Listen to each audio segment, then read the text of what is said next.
ika-18 kabanata.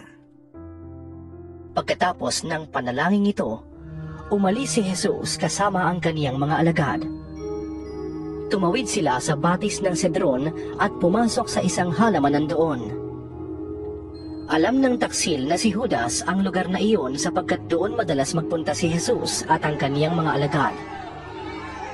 Pumunta doon si Judas, kasama ang ilang pinuno ng mga bantay sa templo at isang pulutong ng mga kawal Romano na padala ng mga punong pari ng mga Hudyo at mga Pariseo. May dala silang mga lampara, suno at sandata. Alam ni Jesus ang lahat ng mangyayari sa kanya, kaya't sila ay sinalubong niya at tinanong, Sino ang hinahanap ninyo? Si Jesus na taga Nazaret. Tugon nila. At sinabi niya, Ako si Jesus. kaharap nila noon si Judas na nagtaksil sa kanya. Nang sabihin niyang, Ako si Jesus, napaurong sila at natumba. Muli siyang nagtanong, Sino nga ba ang hinahanap ninyo? Si Jesus na taga Nazaret. sagot nila. Sumagot si Jesus, Sinabi ko na sa inyong ako si Jesus. Kung ako ang hinahanap ninyo, hayaan ninyong umalis sa mga taong ito. Sa gayon, natupad ang kanyang sinabi, Ama, walang napahamak kahit isa sa mga ibinigay mo sa akin. Binunot ni Simon Pedro ang kanyang tabak at tinaga ang alipin ng pinakapunong pari ng mga Hudyo. Natagpas ang kanang tainga ng aliping iyon na ang pangalay Malco. Sinabi ni Jesus kay Pedro, Ibalik mo ang iyong tabak sa lalagyan. Dapat kong inumin ang kopa ng paghihirap na ibinigay sa akin ng Ama. Dinakip nga si Jesus at ginapos ng mga bantay sa templo at ng mga kawal na Romano na pinamumunuan ng isang kapitan. Siya'y dinala muna kay Anas na biyenan ni Caiphas, ang pinakapunong pari ng mga Hudyo ng taong iyon. Si Caiphas ang nagpayo sa mga pinuno ng mga Hudyo na mas mabuti para sa kanila na isang tao lamang ang mamatay para sa bayan. Sumunod kay Jesus si Simon Pedro at ang isa pang alagad. Kilala ng pinakapunong pari ng mga Hudyo ang alagad na ito, kaya't nakapasok siyang kasama ni Jesus hanggang sa patio ng bahay ng pinakapunong pari. Naiwan naman si Pedro sa labas ng pintuan, kaya lumabas ang alagad na kilala ng pinakapunong pari. Kinausap ang dalagang nagbabantay sa pinto at pinapasok si Pedro. Si Pedro'y tinanong ng dalaga, Hindi ba't isa ka sa mga alagad ng taong yan? Hindi! sagot ni Pedro. Maginaw noon, kaya't nagpabaga ng uling ang mga utusan at ang mga bantay at nagumpukan sila sa paligid ng apoy upang magpainit. Nakihalo sa kanila si Pedro at nagpainit din.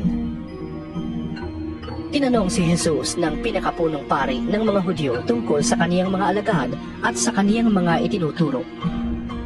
Sumagot si Jesus, Hayagan ako nagsasalita sa madla at lagi akong nagtuturo sa mga sinagoga at sa templo na pinagtitipunan ng mga Hudyo. Wala akong sinabi ng palihim. Bakit akong tinatanong ninyo? Ang tanungin ninyo ay ang mga nakarinig sa akin. Alam nila kung ano ang sinabi ko. Pagkasabi nito'y sinampal siya ng isa sa mga pinuno ng mga bantay na naroroon. Bakit mo sinasagot ng ganyan ang pinakapunong pari ng mga Hudyo? Tanong niya. Sinagot siya ni Jesus, Kung nagsalita ako ng masama, patunayan mo. Ngunit kung mabuti ang sinabi ko, bakit mo ako sinampal? Pagkatapos, si Jesus ay nakagapos pa rin ng ipinadala ni Anas kay Caiphas, ang pinakapunong pari ng mga Hudyo.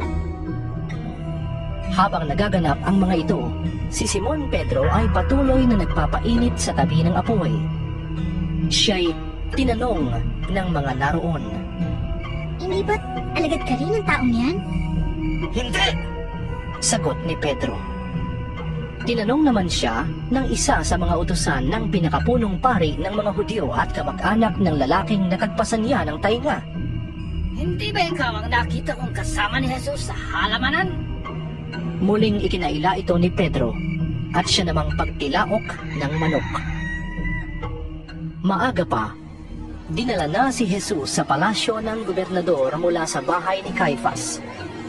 Hindi pumasok ang mga pinuno ng mga Hudyo sa palasyo ng gobernador upang sila'y huwag maituring na di karapat-dapat kumain ng hapunang Pampaskwa.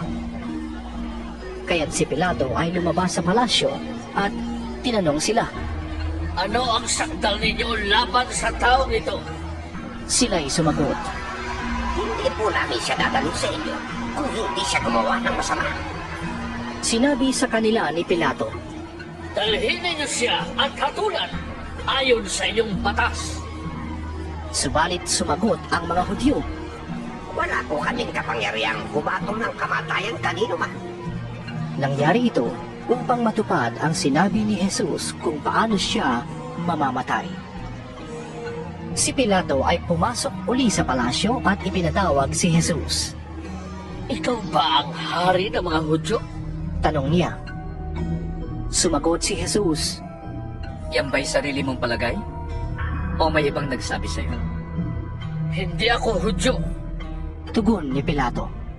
Ang mga kababayan mo at ang mga punong pari ng mga Hudyo ang nagdala sa iyo rito. Ano ba ang ginawa mo? Sumagot si Jesus. Ang kaharian ko'y hindi sa daigdig na ito. Kung sa daigdig na ito ang aking kaharian, ipinakipaglaban sana ako ng aking mga tauhan at hindi na ipagkanulo sa mga Hudyo. Ngunit hindi sa daigdig na ito ang aking kaharian. Kung ganon, isa kang ang hari? Sabi ni Pilato. Sumagot si Jesus. Ikaw na ang nagsasabing ako'y hari. Ito ang dahilan kung bakit ako'y pinanganak at naparito sa daigdig upang magsalita tungkol sa katotohanan. Nakikinig sa aking tinig ang sinumang nasa katotohanan. Ano ba ang katotohanan? Tanong ni Pilato. Pagkasabi nito, muling lumabas si Pilato at sinabi sa mga Hudyo. Wala akong makitang kasalanan sa taong ito. Ngunit ayon sa inyong kaugalian, dapat akong magpalaya ng isang bilanggo sa pista ng Paskwa. Ibig ba ninyong palayain ko ang hari ng mga Hudyo? Hindi! Sigaw nila. Hindi siya, kundi si Barabas! Si Barabas ay isang tulisan. 19 na kabanata. Kaya't ipinakuha ni Pilato si Jesus at ipinahagupit. Ang mga kawal ay kumuha ng sangang matinik, ginawang korona at ipinutong kay Jesus. Siya ay sinuotan nila ng balabal na kulay ube at bawat isa'y lumalapit sa kanya at patuyang bumabati. Mabuhay ang hari ng mga Hudyo! At kanilang pinagsasasampal si Jesus. Lumabas uli si Pilato at sinabi sa mga tao, Ihaharap ko siya sa inyo upang malaman ninyo na wala akong makitang kasalanan sa kanya. at inilabas nga si Jesus na may koronang tinik at balabal na kulay ube. Sinabi sa kanila ni Pilato, Heto! Pagmasdan niyo siya! Pagkakita sa kanya ng mga punong pari ng mga Hudyo at ng mga bantay, sila'y nagsigawan. Ibago siya sa krus! Ibago sa krus! Sinabi ni Pilato, Kunin niyo siya at kayo ang magbago sa kanya. Wala akong makitang kasalanan sa kanya. sumagot ang mga Hudyo. Ayon sa aming kautusan, nararapat siyang mamatay sapagkat siya nagpapanggap na anak ng Diyos. Lalong natakot si Pilato nang marinig niya ang sinabi nila. Muli siyang pumasok sa palasyo at tinanong si Jesus. Taga saan ka ba? Subalit, hindi tumugon si Jesus. Ayaw mo bang makipag-usap sa akin? Tanong ni Pilato. Hindi mo ba alam na may kapangyarihan akong palayain ka o ipapako sa krus? Sumagot si Jesus. Magagawa mo lamang yan sapagkat ipinagkaloob sa iyo ng Diyos ang kapangyarihan yan. Kaya't mas mabigat ang kasalanan nang nagdala sa akin dito sa iyo. Nang marinig ito ni Pilato, lalo pa niyang hinangad na palayain si Jesus. Ngunit nagsigawan ang mga tao. Kapag pinalaya mo ang taong yan, hindi ka kaibigan ng emperador. Ang sino man nagpapanggap na hari ay kalaban ng emperador.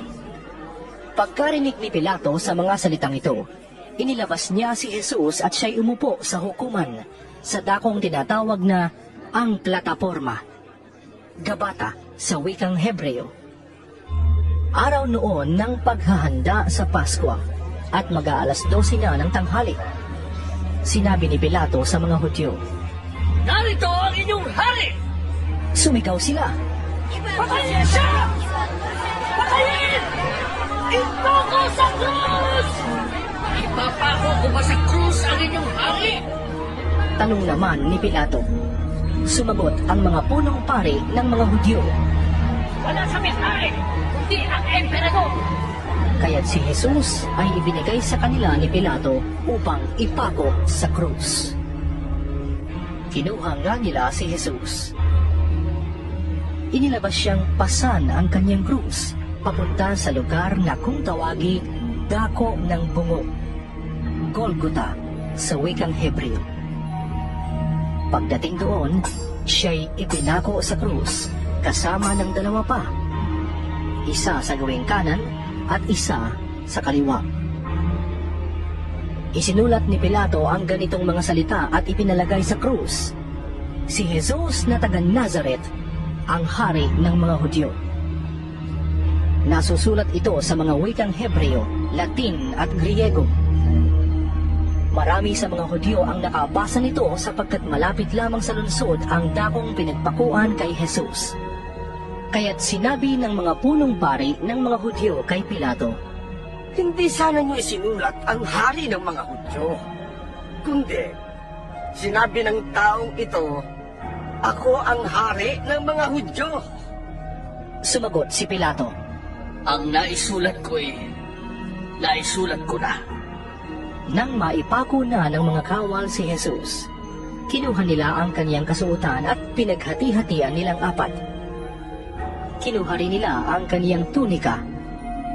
Ito'y walang tahi at hinabi ng buo mula sa itaas hanggang sa ibaba.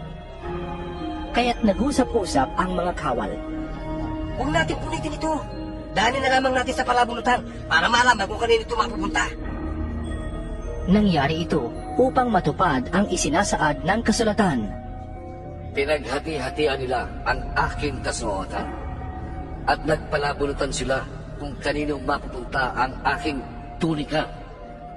Ganoon nga ang ginawa ng mga kawal. Nakatayo sa tabi ng krus ni Jesus ang kaniyang ina at ang kapatid nitong babae at si Maria na asawa ni Cleopas. Naroon din si Maria Magdalena. Nang makita ni Jesus ang kaniyang ina at ang minamahal niyang alagad na nasa tabi nito ay sinabi niya, Ginang, nariyan ang iyong anak.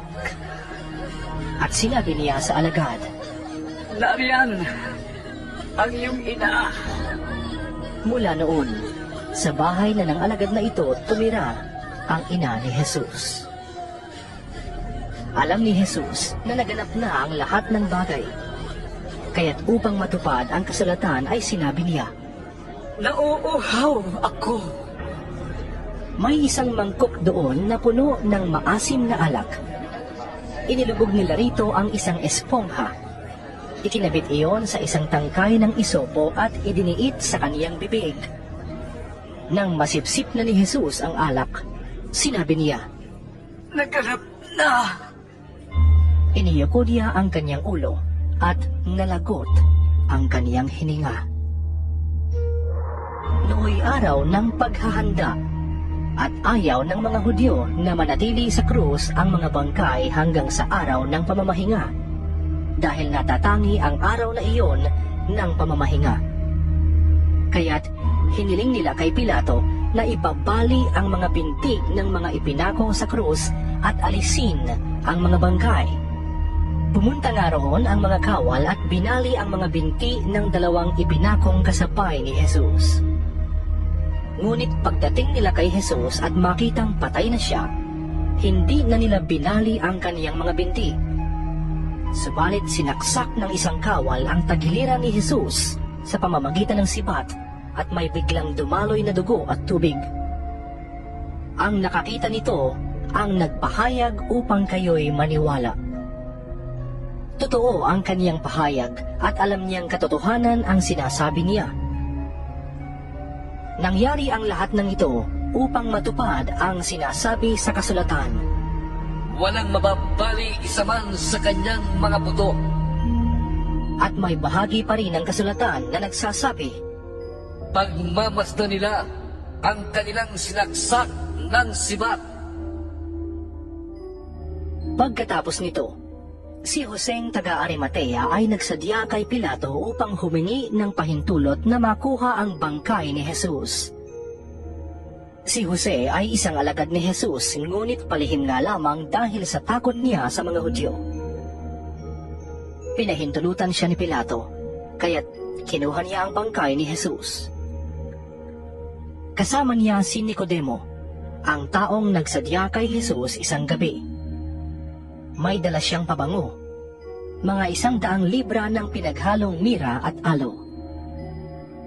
Kinuha nila ang bangkay ni Jesus at nilagyan ng pabango habang binabalot sa telang lino ayon sa kaugalian ng mga Hudyo. Malapit sa pinagpakuan kay Jesus ay may isang halamanan at dito'y may isang bagong libingang hindi pa napapaglibingan. Yamang noon ay bisperas ng araw ng pamamahinga at dahil sa malapit naman ang libingang ito, doon nila inilibing si Jesus.